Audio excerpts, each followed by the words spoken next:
누가복음 18장 26절에서 30절 말씀, 교인과 제자라는 그런 말씀으로 좀 짧게 오늘 성만 전했기 때문에 짧게 말씀을 좀 드리겠습니다. 우리가 전반적으로 다 읽지 않았는데 누가복음 18장 19장에는 예수님께서 개인적으로 만난 사건이 있어요. 두 사람 이야기가 나와요. 첫 번째는 부자 청년, 관원이라고도 하죠. 관직에 있고 부자고 그런 청년과 또 두 번째는 여러분이 잘 아시는 세리장 삭개오 얘기가 나옵니다. 이 사람의 공통점은 뭘까요? 다 부자였어요. 그 당시에 엄청난 부자였고 잘 나가는 사람이었고, 그리고 또 한 가지는 그럼에도 불구하고 자기 영혼에 관심이 많았어요. 세상에만 관심 있는 사람이 아니라 영혼에도 관심이 많았던 두 사람이었죠. 어떻게 보면 참 멋있는 사람들이죠. 이 사람들이 결국 예수님을 만나게 됩니다. 다른 점은 뭘까요? 이 청년은 예수님을 떠났다는 거고, 이 삭개오는 변화돼서 예수님을 영접했다는 거죠. 결론을 얘기한다면 삭개오는 구원받았고 이 부자 청년은 구원을 받지 못한 사람이다. 성경은 이렇게 표현해주고 있습니다. 삭개오부터 얘기하죠. 여러분 삭개오 얘기 잘 알잖아요. 세리장, 요즘 말로는 세무서장. 근데 문제는 키가 작았다. 볼품이 없었다. 예수님이 오셨다는데, 여리고에 예수님이 오셨다는데 자기는 예수님을 만날 수가 없다. 힘도 없고 키가 작고 또한 사람들로부터 멸시를 받고 있었기 때문에. 그러다가 예수님의 행선길을 알아서 이제 뽕나무라는데, 이게 요즘은 돌무화과 나무로 얘기하죠. 나무 위로 올라갔다는 거죠. 자기가 예상했던 것처럼 예수님께서 자기를 만나 주셨다. 예수님이 아래에서 위를 쳐다보시며 삭개오야 내려오라. 내가 오늘 네 집에 유하여야겠다. 내가 오늘 네 집에 가갖고 하루 종일 자야겠다. 이렇게 말씀하셨던 거죠. 삭개오는 예상이 맞았죠.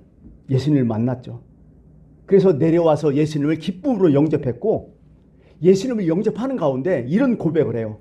예수님, 내 재산의 절반을 내가 가는 사람에게 딱 나눠주겠습니다.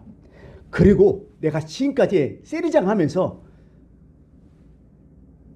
뭐 뇌물 먹은 거, 사람을 속여 빼앗은 거, 강탈한 거, 그거 다 계산해 갖고 그 사람들에게 4배로 다 갚게 주겠습니다. 그러자 예수님이 너무 기뻐하셔갖고, 오늘 이 집에 구원이 이루었다. 너 구원받았다. 이렇게 말씀하셨던 거죠. 부자 청년은 어때요? 부자 청년도 예수님을 찾아왔어요. 예수님을 찾아와서 얘기합니다. 내가 무엇을 하여야 영생을 얻을 수 있겠습니까? 누구하고 얘기가 맞죠? 니고데모하고 같죠? 산헤드린 그 당시에 니고데모하고 똑같은 얘기를 해요. 내가 어떻게 하면 구원을 받을 수 있겠습니까? 영생을 얻을 수 있겠습니까? 예수님은 첫 번째 질문하셔요. 뭐라고요? 너 십계명 지켰냐? 하나님 말씀 잘 지켰냐? 그랬더니 이 청년이 뭐예요? 지켰다고 얘기해요. 네, 내가 이거 어렸을 때 다 지냈습니다. 간음, 살인, 도둑질, 거짓말, 부모 공경 다 지켰습니다.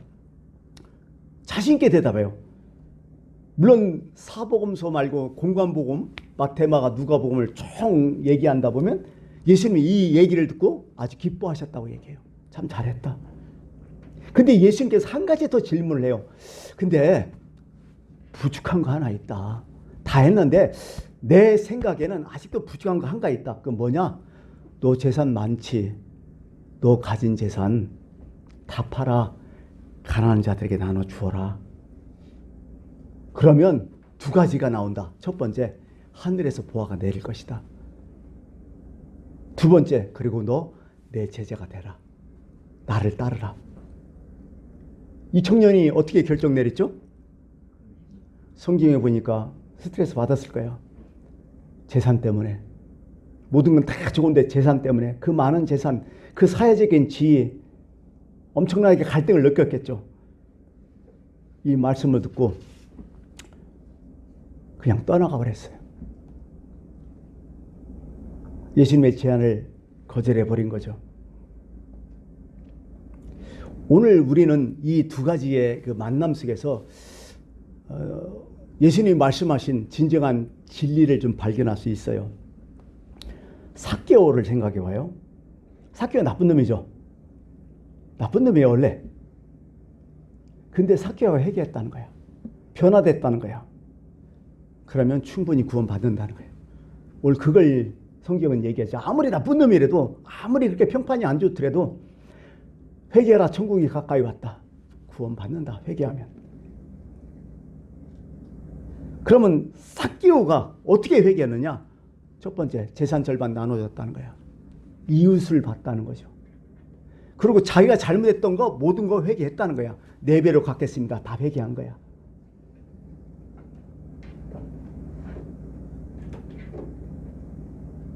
그래서 예수님이 뭐라고 하셨어요?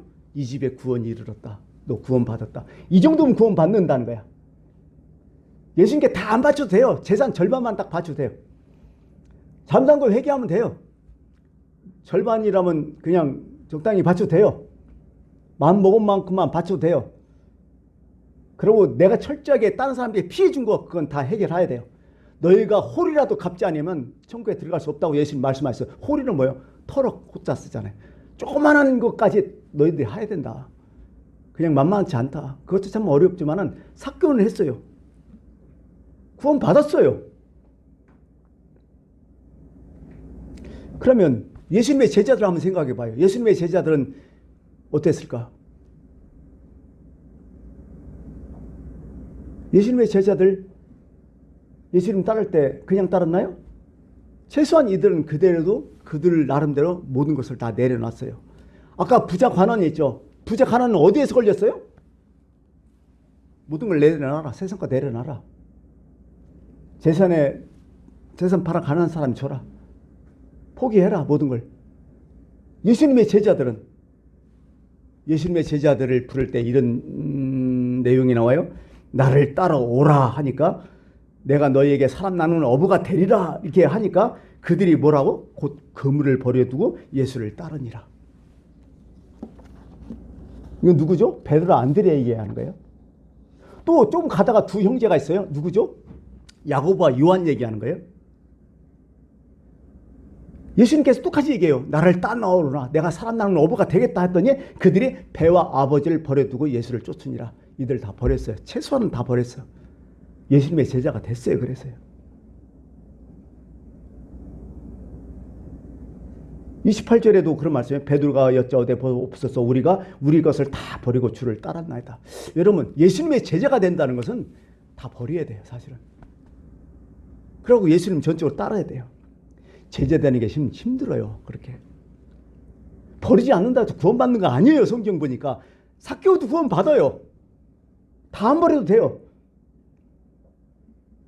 근데 예수님의 제자 되는 것은 참 힘들다. 여기가 있잖아. 내게 아직도 한 가지 부족한 것이 있다.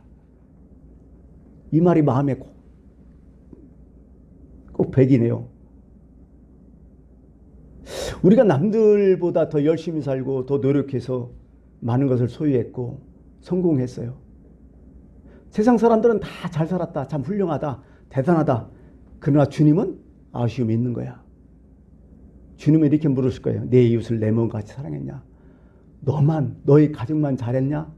그래 잘한 거다. 그런데 내 이웃을 내 몸같이 사랑하지 않았다면 그것은 아무것도 아니다.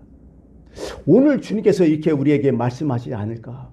이렇게 질타하고 있지 않을까? 그게 우리에게 부족한 것이 아닐까? 너에게 있는 것을 다 팔아 가난한 자에게 나눠주고 나를 따르라. 그래요. 우리는 열심히 신앙생활 할 수 있어요. 주일성도 다 해요. 11조 다 해요. 기도생활 다 해요. 예배생활 다 해요. 그러나 이웃에 대한 공감, 배려, 나눔, 섬김, 사랑 이게 없으면 의미 없다는 얘기죠. 교회도 마찬가지예요. 어떻게 보면 크게 보면 요즘 교회 생각하면 교회가 상당히 이기적이다 많은 생각을 가져요. 저도 목회를 하면서 참 교회들마다 참 이기적이다 이런 생각을 많이 가져요. 우리 교회는 어떻고 이번에 어떤 건물 져서 몇억 들어갔고 몇십억 들어갔고 몇백억 들어갔고 이번에 우리 교회 어떤 차를 샀고 이 우리 교회 뭐 했고 자랑 많이 하죠. 근데 옆에는 작은 교회는 어려운 교회는 다 문을 닫고 있어요. 목회자 생활비 없어갖고 생활 전선에 나가 뛰면서 여러 가지 병으로 또 시달리는 목회자들 많아요. 양극화요, 요즘 교회도. 과연 하나님께서 이렇게 교회가 부흥됐다고, 이렇게 커졌다고 정말 좋아하실까? 만족하실까? 그건 정말 의문점이에요. 오늘 말씀은 이제 정리를 해야 될 시점이 왔어요. 여러분 예수님의 제자 정도 됩니까? 아니면 교인 정도 됩니까? 그 기준은 뭐라고요? 얼마만큼 예수를 위해서 버렸느냐가 그 기준이라는 거예요. 우리 한번 교회 직분자를 한번 생각해 보세요. 중직이란 뭘까? 쉽게 말해서 여러분 교회 직분자 중에서 평신도 중에서 중직은 뭐야? 장로님, 권사님 아니겠습니까? 그건 뭐예요? 예수님의 제자에 좀 더 가까웠다는 뜻이에요. 물론 목회자들도 더하죠. 목회자들은 제자가 돼야죠. 목회자들은 하려면. 그게 저는 무거운 거예요. 마음이 요즘도. 과연 나는 예수님의 제자인가? 다 버렸는가? 다시 한번 얘기합니다. 삭개오처럼 회개해라, 천국이 가까이 왔다. 회개하면 구원 받아요. 그거 이상 없어요. 그러고 절반만 바쳐도 충분해요. 잘했다고 해요, 예수님이. 근데 예수님의 제자 되면 더 나아간다는 거예요. 그렇다면 이런 관점에서 교회 중직을 한번 보세요. 우리 교회도 이제 장로님, 권사님 세울 거예요. 버릴 각오가 돼 있습니까? 주님을 위해서 얼마나 버릴 각오가 돼 있습니까? 장로님, 권사님은 명예 간부 아니에요. 이것은 세상 돌리고 이건 세속이라고 얘기해요. 말도 안 되는 얘기예요, 지금. 나 장로, 나 권사, 이거 어디서 자랑한 사람, 그건 이미 신앙인 아니에요. 뭔가 헛바람 드는 사람이에요, 지금. 주님을 위해서 먼저 죽어줄 수 있는 사람, 먼저 버릴 수 있는 사람이 그런 사람들이에요. 예배는 뭐예요? 나의 시간을 버리는 거예요, 주님을 위해서. 예배 시간에 은혜 받는 거, 그건 두 번째야. 사실 시간을 버리는 거예요, 주님을 위해서. 헌신하는 거예요. 철저하게. 헌금이란 물질을 버리는 거예요, 주님을 위해서.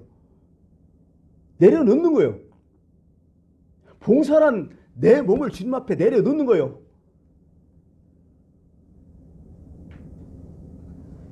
얼마나 내려놓는 거, 그 사람이요. 그건 본인이 알아요. 누가 시켰습니다 해서 그건 아니에요. 차라리 그렇지 못할 거면 안 맡은 게 나서요. 잘못하다 그게 기준 돼버리면 어떡할 거예요, 하나님 앞에서. 장로 기준만큼 심판받는다면, 권사님 기준만큼 심판받는다면, 목사님 기준만큼 심판받는다면 이거 어떡할 거예요, 이거. 차라리 안 하는 게 낫지. 어떤 분이 그래요. 뭐 어떤 목사님이 두려우니까 그래. 아, 목사님들은 그냥 목회 끝나면 그냥 집사 됐으면 좋겠어. 집사만큼 수준에서 그렇게 좀 하게. 그런 농담도 하긴 한데 그 일뼈대에 있는 말이야, 사실은요. 말씀을 마칠게요. 예수님과 제자, 교인 좀 달라요. 성경 얘기하는 거야. 여러분, 우리가 예수님의 교인뿐만 아니라 제자 되기를 간절히 바랍니다. 예수님이 원하는 게 제자였잖아요. 너희들이 나를 따르라. 제자가 되라. 목표를 제자로 놓고 여러분 신앙생활 하시는 여러분들이 꼭 됐으면 좋겠습니다. 기도하겠습니다.